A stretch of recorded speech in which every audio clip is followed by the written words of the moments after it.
जैसा कि दोस्तों रेलवे ग्रुप डी का मेडिकल हो जाने के बाद ये सबके मन में, सभी भी जितने भी बच्चे हैं इनके मन में ये जानने की इच्छा होगी कि मेरी सैलरी ग्रुप डी की कितनी होगी, उसमें मुझे क्या क्या सुविधाएं मिलेंगी, जैसे छुट्टियां मिलती हैं कई प्रकार की, और ज्वाइनिंग इसका कब तक आ जाएगा, आगे की इसमें मेरा भविष्य क्या है, आगे क्या हम इसमें प्रमोशन हो सकता है कि नहीं हो सकता है, या इसमें पेपर दे करके।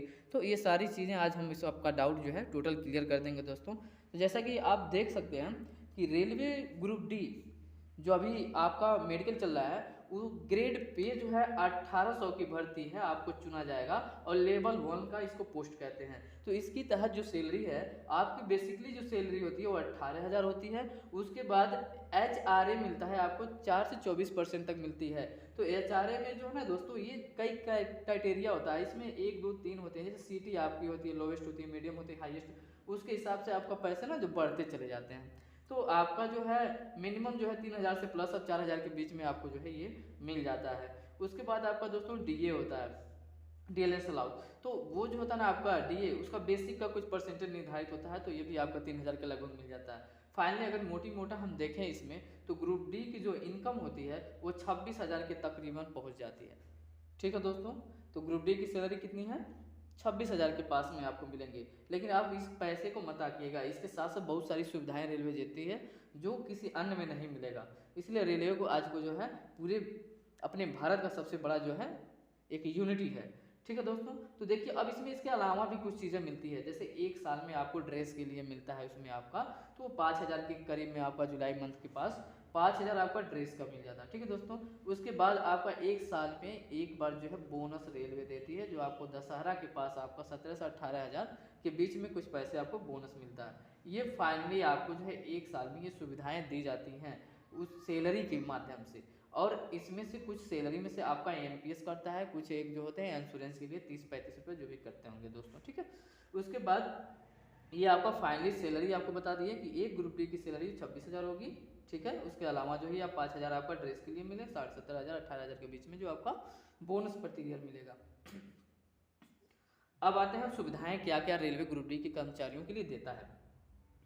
तो रेलवे में पहला तो सुविधा आपके लिए पास मिलता है।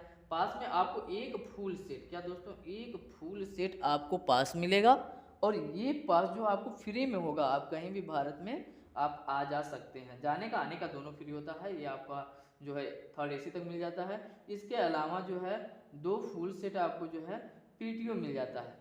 ठीक है दोस्तों, तो पीटीओ जो मिलता है उसमें क्या होता है कि आपको इस स्लीपर के लिए अवेलेबल होता है 1/3, मतलब जितना आपका टिकट होगा उसका 1/3, मतलब 1/3 आपको पैसा पे करके आप जो है पीटीओ ले सकते हैं। ठीक है दोस्तों, और ये किसके लिए होता है, तो इसका भी रूल है कि आप किसको किसको मिलेगा। तो ये जो पास की सुविधा होती है ना, वो आपके पत्नी अगर हैं तो पत्नी को मिलेगा, और यदि आपके पत्नी के बाद बच्चे हैं तो केवल 2 बच्चों का, जो भी 2 बच्चे हों उनको मिलेगा। और आपके अलावा जो भी आप डिपेंड में डाले हों, डिपेंड में मतलब इसमें रूल है डिपेंडेंट का, कैसे आप डाल सकते हैं। जैसे यदि आपके पापा नहीं हैं तो आपकी मम्मी हैं, तो आप मदर को डिपेंडेंट बना सकते हो, लेकिन जब तक पिताजी जिंदा रहेंगे पिताजी, तो नहीं आप बना सकते। उसके अलावा यदि आपके पिताजी नहीं हैं तो आपसे छोटे यदि कोई भाई और बहन है उनको भी बना सकते हैं। आपकी कोई विधवा बहन हो जिसकी शादी के बाद तलाक हो गया, वो आपके ऊपर आश्रित हो, उसको भी आप बना सकते हैं। तो दोस्तों ये डिपेंडेंट का रूल होता है जिसके तहत मिलता है। चलिए आगे देखते हैं कि हमको छुट्टियों में, अवकाश में क्या क्या हमको फैसिलिटी रेलवे देती है। तो रेलवे जो होता है 1 साल के लिए सीएल देती है, जिसको कैजुअल लीव बोलते हैं। ये आकस्मिक छुट्टी होती है। इस छुट्टी को मतलब जैसे सेंशन अधिकारियों से बताने या ना बताने से कोई फर्क नहीं पड़ता, आप इसको बिना बताए हुए अधिकारियों से 1 साल में मतलब दिसंबर से पहले आपको 10 छुट्टी यूज कर लेना है। ठीक है दोस्तों, कहीं कहीं 8 भी वर्कशॉप में मिलता है, और रनिंग में हम लोगों को तो 10 मिलता था। और देखिए एल एल ए पी क्या होता है, आपको 15-15 2 शिफ्टों में टोटल 30 मिलती है। ये एक बार जनवरी मिलती है 15, एक बार जुलाई मिलेगी।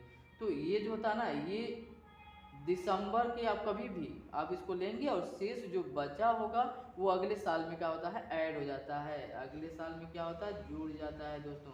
लेकिन ये सीएल नहीं जुड़ता है, ये दिसंबर के बाद लेप्स कर देता है। और एच एल ए पी, जैसा एच का मतलब आप देख रहे हैं कि हाफ एल ए पी, ये जो छुट्टी आपकी होती है 20 मिलती है, जिसमें से आपको हाफ करेंगे तो 10 छुट्टी होगी। ये मेडिकल के लिए होता है, हेल्थ इश्यू प्रॉब्लम के लिए यदि आपका है तो उस कंडीशन में आप छुट्टियाँ, ये छुट्टी भी लैप्स नहीं होती, आगे चल के जुड़ जाती है। लेकिन इसका जो है कोई पैसा नहीं मिलता रेलवे में, और CL का नहीं मिलता। लेकिन ये जो LAP होती है ये आगे जुड़ती चली जाएगी, और लगभग 300 से जब अधिक जुड़ जाती है तो बाद में आपका जो है इसका कुछ पैसे जोड़कर मिला जाता है। और यही दोस्तों अगर ये बता देना आपको लोको पायलट में, तो लोको पायलट में ये CL LAP सबका मिलता है। हम लोग लोको पायलट से तो हमको लोग यहाँ पर भी एक दिन का जो है हमको छुट्टी मिलता था बेसिक। ठीक, अब आते हैं पितृ अवकाश छुट्टी। पितृ अवकाश क्या है दोस्तों? तो पितृ अवकाश जो होता है, यदि आप पिता बनने वाले हों तो डिलीवरी का जो समय होता है बच्चे का पैदा होने से 15 दिन पहले, ठीक है दोस्तों, 15 दिन पहले और अगले 6 महीना पूरा होने तक आप जो है इसको छुट्टी ले सकते हैं। पुरुष हैं यदि तो 15 दिन की आपको छुट्टी मिलेगी। कब से कब तक दोस्तों? तो बच्चे के 6 महीने से पहले आपको ले लेना है 15 दिन की, पुरुष हैं तो। यदि आप महिला कर्मचारी हैं रेलवे में तो महिलाओं को जो है प्रसूति के समय 6 माह तक का वो छुट्टी महिलाओं के लिए जाता है। ठीक है दोस्तों, यदि आप पिता बन रहे हैं तो आपको 15 दिन के लिए, पुरुष हैं तो, महिला हैं तो, माता बन रही हैं तो आपको 6 महीने के लिए मिलेगा। उसके अलावा जो होता है नेशनल हॉलीडे, नेशनल हॉलीडे दोस्तों जो है आप देख लीजिएगा रेलवे अपना प्रकाशित करता है, उसमें 12 नेशनल हॉलीडे होती है, वो सबके लिए मिलती है। ठीक है, इसके अलावा आपको और बता दें कि इसमें जो है कैसे आपका जो है ज्वाइनिंग होगा। ज्वाइनिंग दोस्तों आपको किस पोस्ट पे रखा जाएगा, कैसे मिलेगा, ये चीज़ की जानने के लिए आपकी बहुत जिज्ञासा होगी। तो मेडिकल जो आपका स्टैंडर्ड हुआ ना, मेडिकल स्टैंडर्ड में आपने कैसे, कौन से कैटेगरिया में पास किए हैं, वो डिपेंड करता है आपको पोस्ट दिलाने में कि आपको कौन सी पोस्ट मिलेगी। यदि आप मेडिकल स्टैंडर्ड A2 आप अगर फिट हैं, आप अगर A2 स्टैंडर्ड पास हैं तो आपको पॉइंट्स मैन की जॉब मिलेगी। दोस्तों ये 100% मैं नहीं कह रहा, लेकिन ये क्राइटेरिया में जो रेलवे की नोटिस में दिया है उसके बारे में बता रहे हैं कि यदि आप मेडिकल A2 फिट है तो आपको पॉइंट्स मैन के लिए चुना जाएगा। और पॉइंट्स मैन क्या होता है? स्टेशन मास्टर की हेल्प करता है, जो लाइन को जोड़ता है ट्रेन आने से पहले, उसको किस रूट पे जानी है उसका काम होता है। यदि आप B1 स्टैंडर्ड आप पास किए हैं, मेडिकल फिट हैं ग्रुप डी में, तो आपको यहाँ पर असिस्टेंट ही रखा जाता है। तो लोको सेट, जहाँ पर लोको जो है अपना शेड में रखी रहती है, वहाँ धुलाई जो भी चीज़ें होती हैं उसके लिए आप वहाँ पर रहते हैं। और उसमें सिग्नल टेलीकॉम में होते हैं जो झंडी दिखाकर आगे पीछे ले जाते हैं उसको। उसके अलावा ट्रैक मशीन जो होता है, जो उसमें मशीन का जो है मेंटेनेंस का काम करते हैं वो भी हैं। ट्रियल और AC है, ट्रेन लाइटिंग का काम जो है ये भी आपको मिल सकता है, और AC का भी काम मिल सकता है। और TRD इसमें होता है, जो विद्युत का, जब इंजन ट्रेन जाती है लेकर के तो इंजन का जो ऊपर से सप्लाई दिया जाता है, इलेक्ट्रिक सप्लाई, उसको TRD वाले ये लोग विद्युत वाले अपना देखते हैं। और ट्रैक मेंटेनर दोस्तों आपको बेहतर पता होगा कि ट्रैक मेंटेनर का काम जो है, ट्रैक कहीं भी अगर उठा हुआ है या कहीं टेढ़ा या कुछ भी, तो पीट उसको ठोक ठाक करके अपना सही करते हैं। ट्रैक मेंटेनर कैरेज एंड इसको बैगन बोलते हैं, इनका काम जो होता है, मान लीजिए कहीं भी अगर आकस्मिक जो होती है दुर्घटना वाली ट्रेन वन होती हैं, वो सारी चीज़ें क्रू कोच एंड बैगन लेकर जाते हैं। जो ब्रिज व्रिज होती है उसके पास भी कुछ लोगों का ड्यूटी लगाया जाता है, उसको मेंटेनेंस के लिए देखा जाता है। तो ये B1 क्राइटेरिया जो भी होंगे ये इनके लिए अप्लाई होता है। यदि C1 की बात की जाए, अगर C1 में आप फिट हैं तो आपको वर्कशॉप मिल जाएगा दोस्तों। सबसे बेस्ट अगर इन सभी पोस्टों में ग्रुप डी के लिए बात किया जाए तो सबसे बेस्ट अगर है तो आपको वर्कशॉप माना जाता है, उसके बाद हॉस्पिटल माना जाता है। ठीक है दोस्तों, इसके बाद ये स्टोर में भी आपको रख दिया जाता है और डिपो में भी रख दिया जाता है आपको जो भी है सामान वामान के लिए। तो वर्कशॉप क्यों बेस्ट है दोस्तों? क्योंकि वर्कशॉप अब हम लोग गोरखपुर वर्कशॉप में रह चुके हैं तो हम लोग जानते हैं कि यहाँ से आपको जो ना बहुत ज़्यादा प्रॉफिट होता है।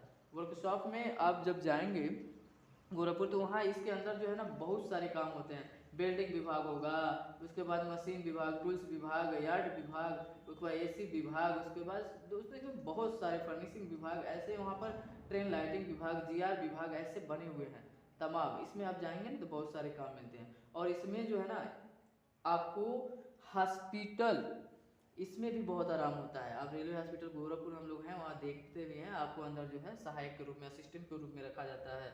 तो इसमें एक वर्कशॉप में एक पद आती है जीडीसी की भर्ती है, आपको स्पेशल इस समय गोरखपुर के लिए, कहाँ निकली है, गोरखपुर में इस समय जो है प्रमोशन निकला हुआ है। जिसको भी हैं उनका जो है गोरखपुर में इस समय ग्रुप डी के लोगों के लिए प्रमोशन निकला है ग्रुप सी के लिए, मतलब यहाँ से डी वाले प्रमोशन करके ग्रुप सी में फॉर्म भरिए और टेक्नीशियन इस समय जो है वो बनने के लिए चांस मिला हुआ है। ठीक है दोस्तों, यही जो अप्रेंटिस रेलवे अप्रेंटिस एक्ट है उसके तहत भी 25% लड़कों का जो है यहाँ पर फॉर्म निकला हुआ है, अभी चल रहा है, भर्ती चल रहा है गोरखपुर वर्कशॉप में। ठीक है दोस्तों, ये देख लीजिएगा। और इसका ज्वाइनिंग की अगर यदि हम बात करें कि ज्वाइनिंग इसकी कब तक हो सकती है, तो जहाँ तक इसका संभावना दोस्तों ये है कि अभी आप जान रहे हैं जैसा कि एनटीपीसी का अभी वैकेंसी जो है ज्वाइनिंग चलने वाली है, अभी हुआ है, तो उसका ज्वाइनिंग के बाद ही इसका किया जाएगा, ये मेरी संभावना है। तो इसका ज्वाइनिंग जो है मार्च से स्टार्ट हो जाएगी, इसी मार्च जो आपका चल रहा है, और उसके बाद जो है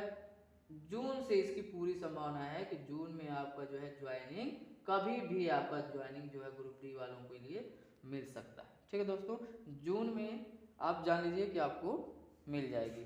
और इसके अलावा इसमें पेपर आपको ना जीडीसी जो होता है आपका अंदर की वैकेंसी होती हैं जो मतलब कोई भी रेलवे कर्मचारी के लिए होता है, वो फॉर्म भर करके आप जेई बन सकते हैं। ऐसे बहुत से हमारे मित्र थे जो यहाँ पर टेक्नीशियन थे, आज स्टेशन मास्टर बन चुके हैं। तो ये लोग जो है जीडीसी के अंतर्गत फॉर्म भरते हैं, और फॉर्म भरने के बाद अपना तैयारी करके कुछ पेपर सिंपल सा होता है, वहाँ पर आप दे करके आप आगे बढ़ सकते हैं। तो पेपर दे करके आप जो है आगे बढ़ने का यहाँ पूरा चांस होता है जीडीसी में, रेलवे में, इसीलिए अन्य जो है भर्तियों से बेस्ट माना जाता है रेलवे जॉब।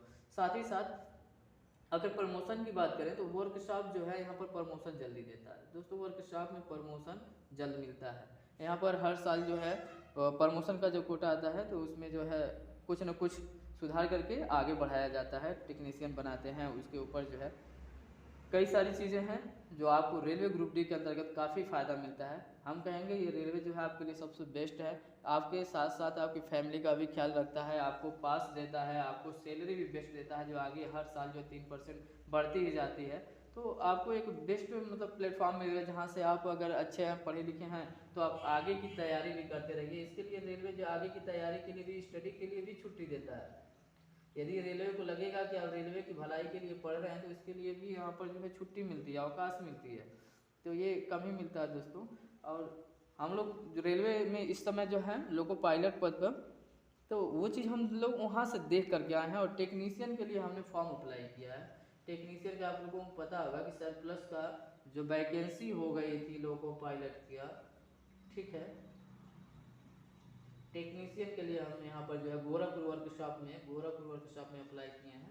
ठीक है दोस्तों, तो अब ये हमको नया पोस्ट यहाँ पर हम ज्वाइनिंग करने वाले हैं टेक्नीशियन का, लोको पायलट का हमने छोड़ दिया है। ठीक है दोस्तों, एएलपी की जो एएलपी असिस्टेंट लोको पायलट ये पद हमको जो है छोड़ करके इसमें जाएंगे। आपको पता होगा कि सरप्लस जो निकला था, अभी सरप्लस हो गया था,